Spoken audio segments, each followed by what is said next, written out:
Hello everyone, welcome to my channel. तो आज हम इस वीडियो में लेकर के आए हैं सौर विकिरण, ऊष्मा संतुलन एवं तापमान चैप्टर को लेकर के आए हैं। सीबीएसई क्लास 11 का ज्योग्राफी है, जिसमें चैप्टर है 9 और इस चैप्टर का टॉपिक है सौर विकिरण, ऊष्मा संतुलन एवं तापमान। और इस चैप्टर से हम महत्वपूर्ण क्वेश्चन को लेकर के आए हैं। तो देखते हैं। आज का पहला क्वेश्चन है, पृथ्वी के किस स्थान पर दिन अथवा रात सबसे बड़े होते हैं? तो सबसे पहले हम लोग जानते हैं सौर विकिरण क्या है। सौर विकिरण के बारे में जानते हैं। तो आप जानते हैं कि पृथ्वी चारों ओर से वायु से घिरी हुई है। वायु का यह आवरण ही वायुमंडल कहलाता है। पृथ्वी, हम जानते हैं कि पृथ्वी चारों ओर वायु से घिरी हुई है और इसी वायु को चारों तरफ से जो आवरण से घिरा हुआ है पृथ्वी, उसी को वायु का यह आवरण ही वायुमंडल कहलाता है, जो बहुत सी गैसों से बना होता है। बहुत सारा गैस है, जैसे नाइट्रोजन प्रमुख गैस में से हो गया, ऑक्सीजन और कार्बन डाइऑक्साइड। तो नाइट्रोजन 98% है नाइट्रोजन, और 21% है ऑक्सीजन, और 0.03% कार्बन डाइऑक्साइड, जो महत्वपूर्ण गैसों में से है। बहुत सारे निष्क्रिय गैस भी है वायुमंडल में। तो गैस बहुत सारा गैस से बना हुआ है। तो इन्हीं गैसों के कारण ही पृथ्वी पर जीवन पाया जाता है, जीवन संभव है। तो पृथ्वी अपनी ऊर्जा का लगभग संपूर्ण भाग सूर्य से प्राप्त करता है, और इसके बदले पृथ्वी सूर्य से प्राप्त ऊर्जा को अंतरिक्ष में वापस विकृत कर देती है। परिणाम यह होता है कि पृथ्वी न तो अधिक समय के लिए गर्म होती है और न अधिक समय के लिए ठंडी। तो हम देखते हैं कि पृथ्वी के अलग अलग भागों में प्राप्त ताप की मात्रा समान नहीं होती। कहीं अधिक गर्म, कहीं अधिक ठंडा, इस तरह का देखने को मिलता है। और इसी भिन्नता के कारण वायुमंडल के दाब में भिन्नता होती है, और इसी कारण पवनों के द्वारा ताप का स्थानांतरण एक स्थान से दूसरे स्थान पर होता है। तो पृथ्वी विकिरण क्या है? विकिरण है कि पृथ्वी जो है सन से जो ऊर्जा लेता है, वो रात में पृथ्वी विकृत कर देता है उस ऊर्जा को वायुमंडल में। तो इसी को विकिरण कहा जाता है। तो आइए क्वेश्चन को देखते हैं कि पृथ्वी के किस स्थान पर दिन अथवा रात सबसे बड़े होते हैं। तो ध्रुवों पर, इसका राइट आंसर हो जाएगा ध्रुवों पर दिन अथवा रात सबसे बड़े होते हैं। तो इसका कारण यह है कि हम जानते हैं कि पृथ्वी गोल है और अपने अक्ष पर यानी एक्सिस पर 66.5 डिग्री झुकी हुई, 66.5 डिग्री पर झुकी हुई है पृथ्वी एक सूर्य का चक्कर एक निश्चित कक्षा में ऑर्बिट में लगाती है, और पृथ्वी अपने अक्ष पर 24 घंटे में एक चक्कर लगा लेती है। तो पृथ्वी महाद्वीप व महासागर में विभाजित है। साथ ही दो ध्रुव भी है, दो ध्रुव भी पाया जाता है, उत्तरी ध्रुव और दक्षिणी ध्रुव। तो उत्तरी ध्रुव को आर्कटिक वृत्त कहा जाता है और दक्षिणी ध्रुव के अंटार्कटिक वृत्त कहा जाता है। तो पृथ्वी सूर्य के चक्कर लगाते लगाते ऐसा समय आता है कि ध्रुवों पर, जैसे उत्तरी गोलार्ध में एक समय ऐसा आता है कि उत्तरी गोलार्ध में अपने एक्सिस पर झुके होने के कारण उत्तरी गोलार्ध में सूर्य का पूरा रोशनी जो है उत्तरी गोलार्ध में चला जाता है, उत्तरी गोलार्ध पे पड़ता है, दक्षिणी गोलार्ध पर बिल्कुल भी नहीं पड़ता है, जिसके कारण दक्षिणी गोलार्ध में रात और उत्तरी गोलार्ध में दिन होता है। और ठीक इसी तरह से दक्षिणी गोलार्ध में जब दक्षिणी ध्रुव पर सूर्य का लाइट पड़ता है, तो उत्तरी ध्रुव पर सूर्य का लाइट नहीं पड़ने के कारण उत्तरी ध्रुव पर रात और दक्षिणी ध्रुव पर दिन होता है। तो इस प्रकार से सबसे ज़्यादा पृथ्वी पर सबसे बड़ा दिन और रात ध्रुवों पर होता है। नेक्स्ट क्वेश्चन है, एल्बिडो को परिभाषित कीजिए। एल्बिडो क्या है? तो सूर्य से आने वाली सौर विकिरण, जो सूर्य से जो ऊष्मा आता है, तो सूर्य से आने वाली सौर विकिरण का 27 इकाइयाँ 27 इकाइयाँ बादलों के ऊपरी छोर से तथा 2 इकाइयाँ पृथ्वी के हिमाच्छिद से क्षेत्र द्वारा परिवर्तित होकर लौट जाता है। सौर विकिरण की इस परिवर्तित मात्रा को पृथ्वी का एल्बिडो कहते हैं। नेक्स्ट क्वेश्चन है कि सूर्य ताप से क्या तात्पर्य है? यह पृथ्वी पर किस रूप में प्राप्त होता है? तो पृथ्वी को सूर्य से प्राप्त होने वाली ऊर्जा को सूर्यताप कहा जाता है। पृथ्वी को सूर्य से, पृथ्वी लगभग अपना ऊष्मा जो है ऊर्जा सूर्य से प्राप्त करता है, तो पृथ्वी को सूर्य से प्राप्त होने वाली ऊर्जा को सूर्यताप कहा जाता है, अथवा आगमी सौर विकिरण कहते हैं। सूर्यताप अथवा आगमी सौर विकिरण। इसको कहा जाता है। और यह पृथ्वी पर लघु तरंग दर्ज के रूप में आती है, पृथ्वी पर लघु तरंग दर्ज के रूप में। तो तरंग दर्ज क्या है? कोई साइन आकार की तरंग जितनी दूरी के बाद अपने आप को रिपीट करती है यानी पुनरावृत्त करती है, तो उस दूरी को उस तरंग का तरंग दर्ज कहते हैं, वेव लेंथ कहते हैं। तो सूर्य से आने वाली पृथ्वी को सूर्य से प्राप्त होने वाली ऊर्जा को सूर्यताप अथवा आगामी सौर विकिरण कहते हैं, और यह पृथ्वी पर लघु तरंग दर्ज के रूप में आती है।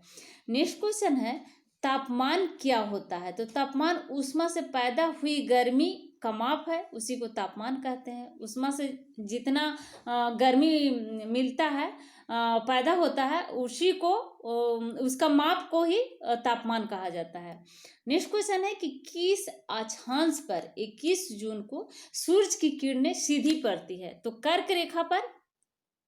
कर्क रेखा उत्तरी अक्षांश में है और मकर रेखा दक्षिणी अक्षांश पर।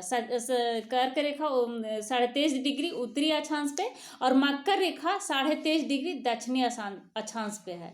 तो किस अक्षांश पर 21 जून को सूर्य की किरणें सीधी पड़ती है?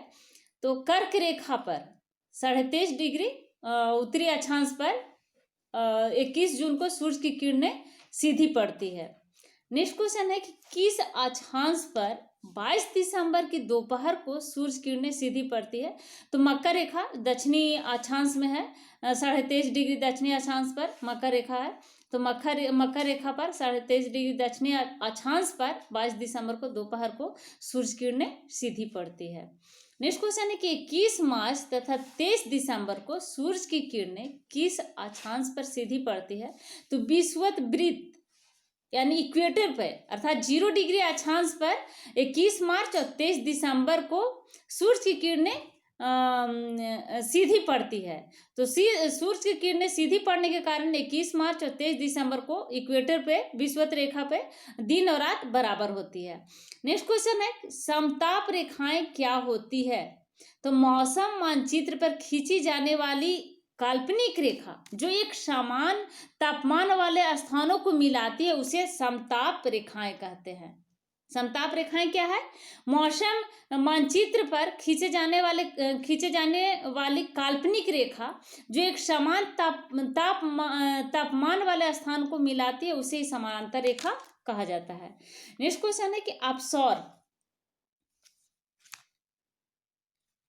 अपसौर किसे कहते हैं और यह कब होता है? तो सूर्य के चारों परिक्रमण के दौरान पृथ्वी 4 जुलाई को सूर्य से सबसे दूर अर्थात 15 करोड़ 20 लाख किलोमीटर दूर होती है।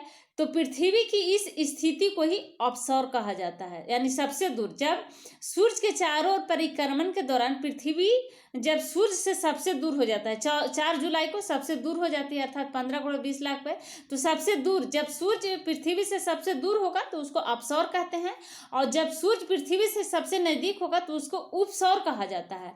तो नेक्स्ट क्वेश्चन में है कि उपसौर किसे कहते हैं और यह स्थिति कब होती है? तो उपसौर 3 जनवरी को पृथ्वी सूर्य के सबसे निकट आता है, 14 करोड़ 70 लाख किलोमीटर। जब पृथ्वी सूर्य के सबसे निकट आएगा तो उसको उपसौर कहते हैं, और यह स्थिति 3 जनवरी को बनती है।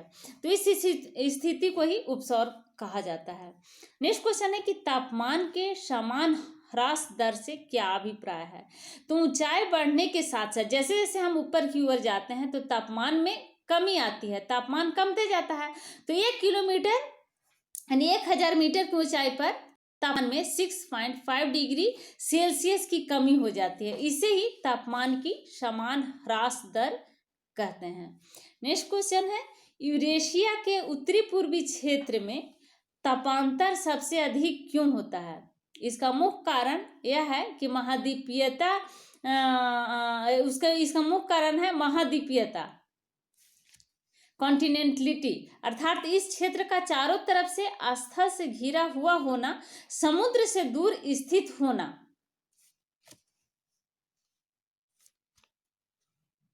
नेक्स्ट क्वेश्चन है कि बताग्री का क्या अर्थ है? तो जब 2 भिन्न प्रकार की वायु राशियां मिलती है तो उनके मध्य सीमा क्षेत्र को वताग्र कहते हैं। जब दो भिन्न प्रकार की वायु राशियां। तो वायु राशि क्या है? हवा का वह घना भाग। वायु राशि क्या है? तो वायु राशि हवा का वह घना भाग जिसका ताप एवं आर्द्रता एक समान एवं समतल हो। एक समान और समतल हो ताप एवं आर्द्रता। तो कुछ निश्चित स्थानों पर वायुमंडल में हवाओं की विशाल राशि एकत्र हो जाती है जिसकी अपनी विशेषताएं होती है, भौतिक दशाएं, विशेषकर ताप और आर्द्रता तो निश्चित तथा स्पष्ट होती है। इसी को वायु राशि कहा जाता है। तो जब दो भिन्न प्रकार की वायु राशियां मिलती है तो उसके मध्य सीमा क्षेत्र को वाताग्र कहते हैं और वाताग्रों के बनने की प्रक्रिया को वाताग्री जनन कहते हैं। वाताग्री का क्या अर्थ है? तो जब दो भिन्न प्रकार की वायु राशियां मिलती है तो उनके मध्य सीमा क्षेत्र को वाताग्र कहते हैं और वाताग्रों के बनने की प्रक्रिया को वाताग्र जनन कहते हैं। नेक्स्ट क्वेश्चन है, टोर्नेडो या जल स्तंभ किसे कहते हैं? तो भयानक तंडी झंझा, तड़ी चालक जिसको बोलते हैं, जो बादल जब आपस में टकराता है तो बिजली पैदा होता है, उसी को बोलते हैं तड़ी झंझा। तो भयानक तड़ी झंझा से कभी कभी वायु आक्रामक रूप में हाथी की सूंड की तरह सर्पिल अवरोहन करती है। इसमें केंद्र पर अत्यंत कम वायु दबाव, लो प्रेशर बन जाता है केंद्र पर, और यह व्यापक रूप से भयंकर विनाशकारी होती है। इस परिघटना को टोर्नेडो कहते हैं, टोर्नेडो कहते हैं। टोर्नेडो सामान्यतः मध्य अक्षांशों में उत्पन्न होते हैं। समुद्र पर टोर्नेडो को जलस्तंभ कहते हैं।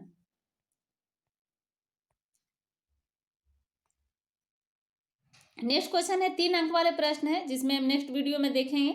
तो अगर अभी तक आपने मेरे चैनल को सब्सक्राइब नहीं किया है तो प्लीज़ मेरे चैनल को सब्सक्राइब करें, लाइक करें एंड शेयर करें। Thank you.